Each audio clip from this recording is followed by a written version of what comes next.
I'll be turning 26 soon, real soon. By the time that I post this video, I think it would just be a few days before I turn 26. So I will soon be in my late 20s. And because of that, I just had an itch to reflect on how my life has been lately and make some new goals as I finish this first quarter in my life and move on to the next quarter. That's if I live up to 100. In this video, I'll basically walk you through how I reflect on how life's been so far, especially with this current year that I turned 25, like what happened and whatnot, and then make some new goals for the year ahead or for the future ahead. So feel free to grab your journal, whatever you need, to reflect with me, make some new goals with me, because the year's also ending, you guys. It's November,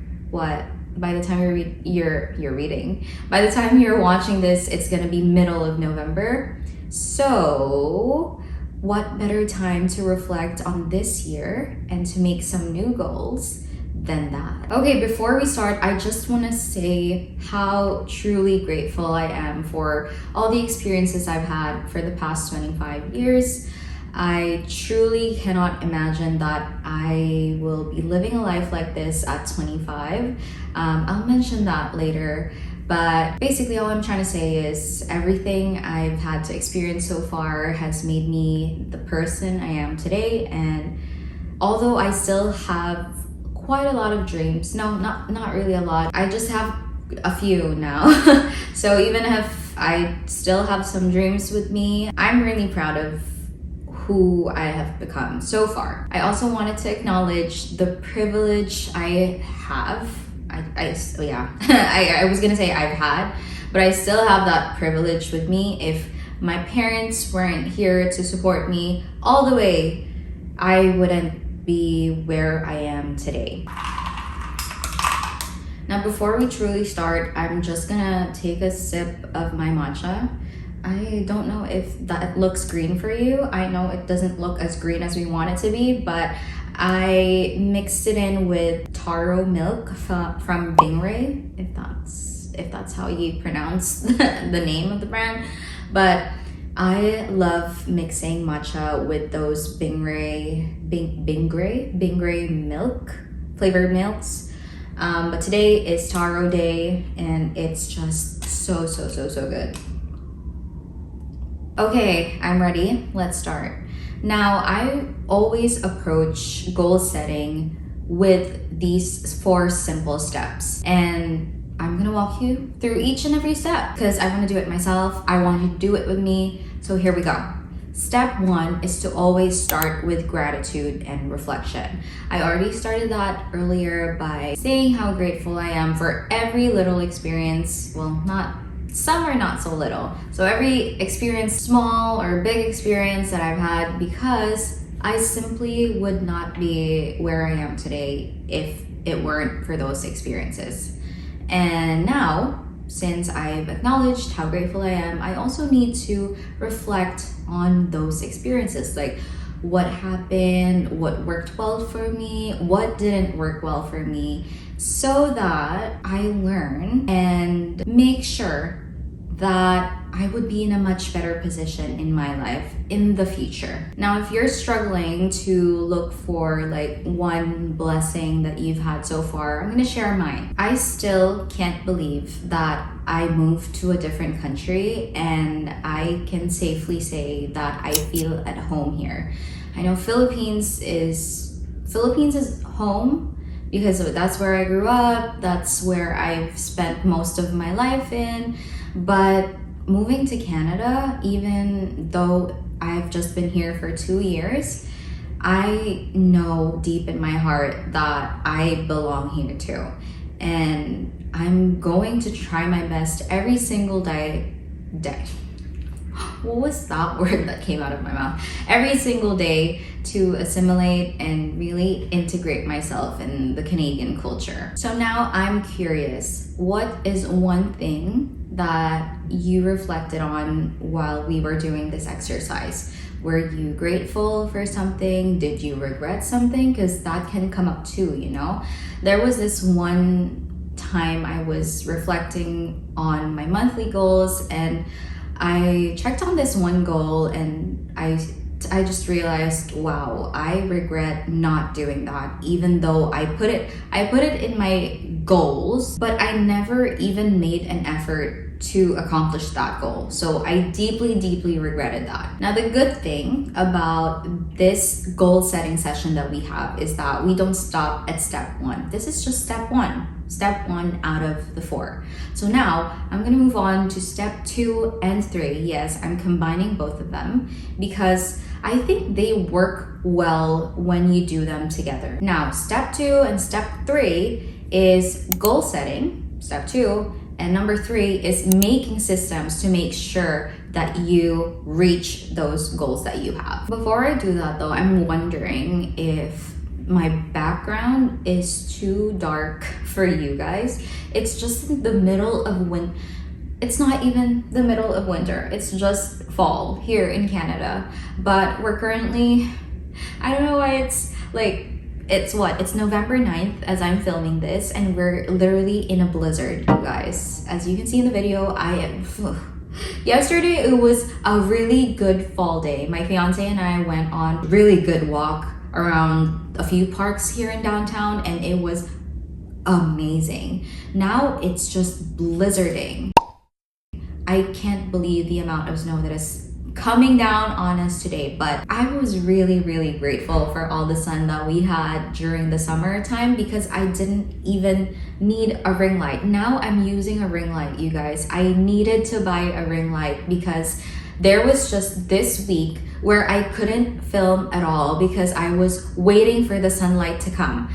Now that I have a ring light, I realized if you watched my most recent video, I was just so annoyed because I thought that, yeah, I have a ring light, but the background is just too dark.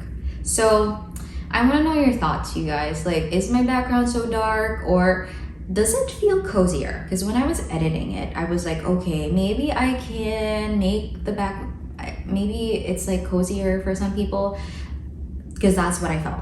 Low-key. So let me know what you think. Anyway, goal setting and setting systems.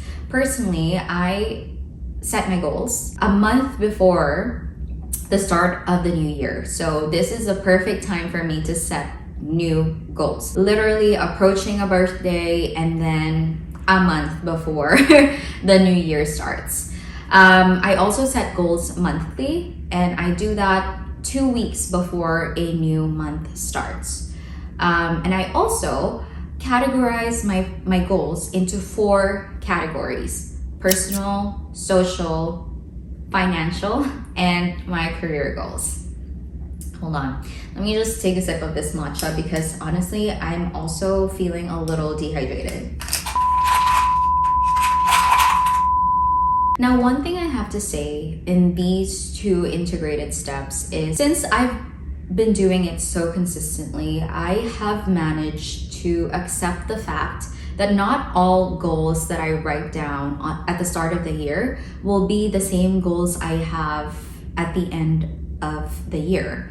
So the beauty of editing my goals every month or making new smaller goals or systems every month is that I get to look at my annual goals, look at the goals that I've set for November last year, and see if it still aligns with my values or my purpose. If it doesn't, then I will simply stop making systems that would make me pursue the goal that doesn't align with me anymore. And for the goals that I really want to achieve, that's where I really focus on. That's what I prioritize, and that's what I make try to make the best systems I could make. So for example, for my personal goals, one thing I really wanted to work on this year was to spend more time on my hobbies. I wanted to make this goal because when I was a student, I did not have time for anything else other than studying and working. I was taking on too many courses, working on too many jobs at once, and I simply could not focus on myself. So even before I finished or graduated as a student, I set that goal in mind. I really wanted to focus on myself this year, and lo and behold, after I finished studies, I went back to posting videos on YouTube, which is, oh my gosh, I loved making videos before. I started making videos when I was in senior high school, like 11th grade, somewhere along that, and then I stopped when I went to college because life just got busy overall. Now that I'm not burnt out, basically, I went back on YouTube last, April or May? May was my first video, I think. And I never stopped posting weekly ever since. And I'm really so proud of myself for that, because YouTube was really that one hobby that is always in the back of my mind. And I was always thinking, when will I make a video again? And honestly, I'm not a creative person, so YouTube is the only creative outlet for me, I guess. So yeah, for my social goals, I always have this one goal in every monthly goal setup that I have, and that is to catch up with at least one of my family members or friends every single month. Now I do this, and I do this very mindfully. I put this in my monthly goals because I am just so introverted. Like, I can literally speak to just my fiance for forever, and I would not feel like I lack anything else. But yeah, I simply thought to myself, you know what, you have such a great support system with you. You have a lovely set amount of family members and friends who care about you so much, and you need to cultivate those relationships. So I'm truly trying my best to catch up with even just one of my friends or one of my family members each month. For those of you who are watching this, for my family members or friends who are watching this and are still waiting for a reply to me on like my free time, I'm so sorry. I'm getting there. I promise. I promise. By the way, you guys, I'm simply saying one goal per category for the interest of time only, because I don't want this video to run too long. But feel free to have more than one goal per category. Like, for example, when I made these goals, I have, give me 1 second. I have 1, 2, 3, 4, 5 personal goals overall. That just means I prioritize my personal life right now at this moment. Because if I count all my other goals, social goals, I have 3, financial goals, I have 2, and career goals, I have 2. So you can see through my goals that I'm really trying to focus on myself right now. So feel free to have more than one goal per category. Okay, let's move to my financial goals. I am a very big advocate of financial literacy. I'm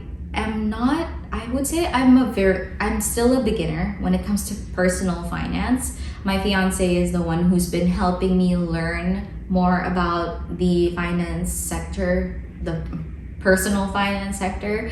But I would say I stick to my fundamentals because that's all I need for right now. Now, my one financial goal is to really fill up a 12-month emergency fund.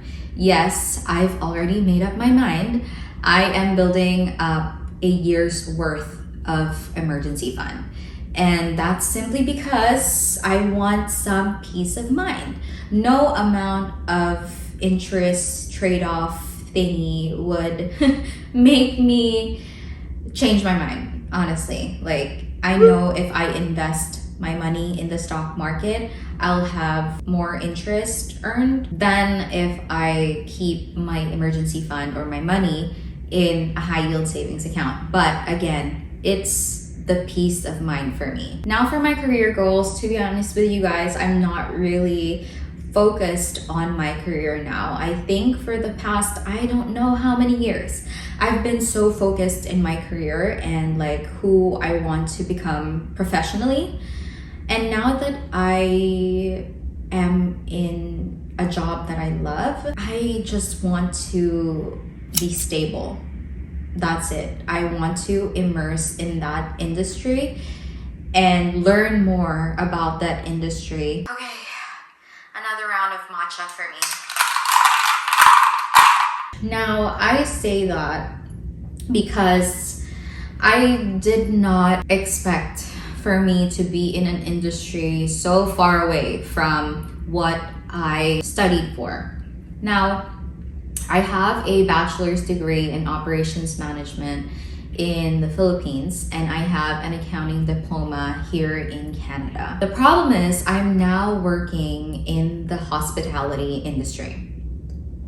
Yeah, I know, right? So I promised myself that I am going to try my best to learn more about my industry, immerse myself in the industry that I'm currently in so I don't look like an idiot doing a job that I don't know how to do.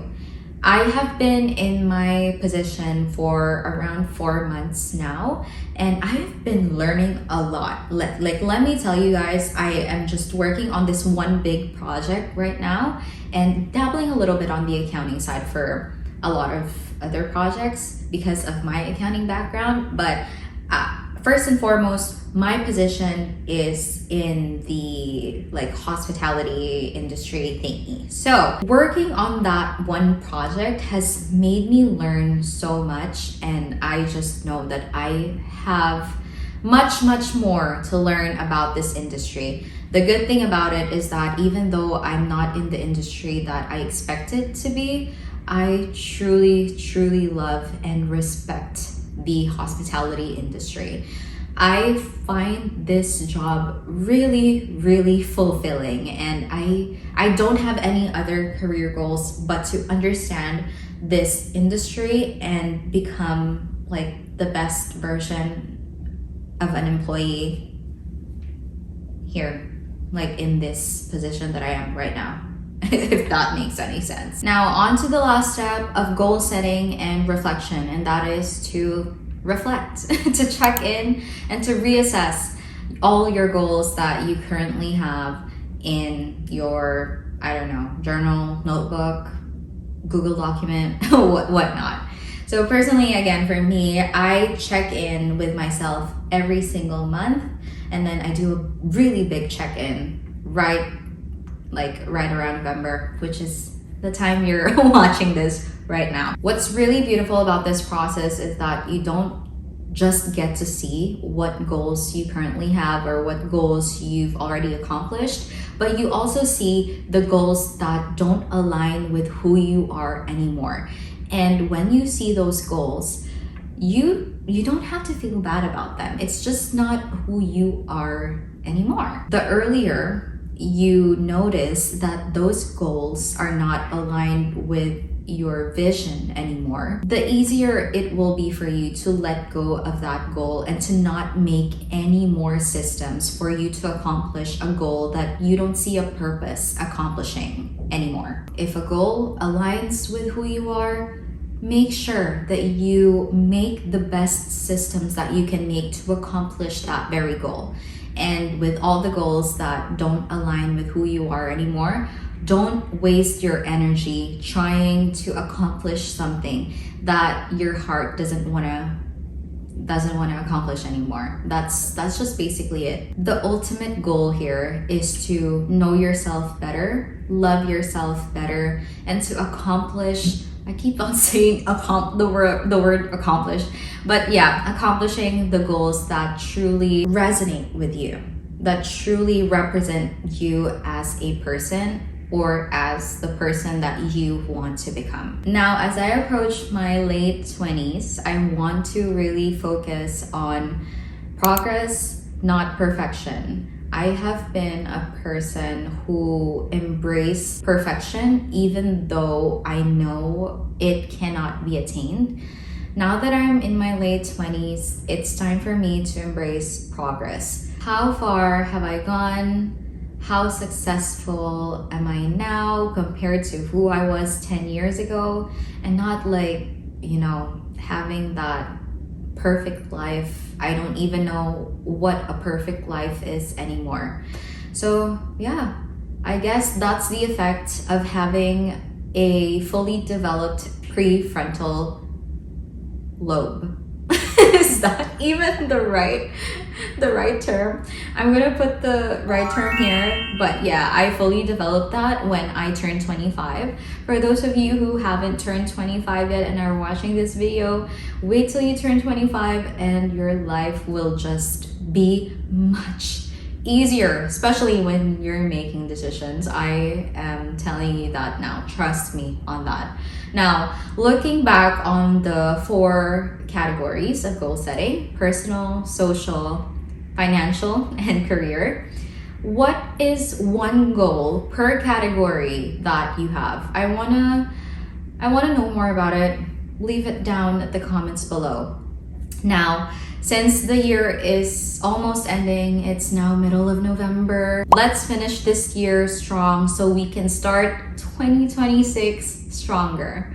Okay, I'll see you in the next one. Bye.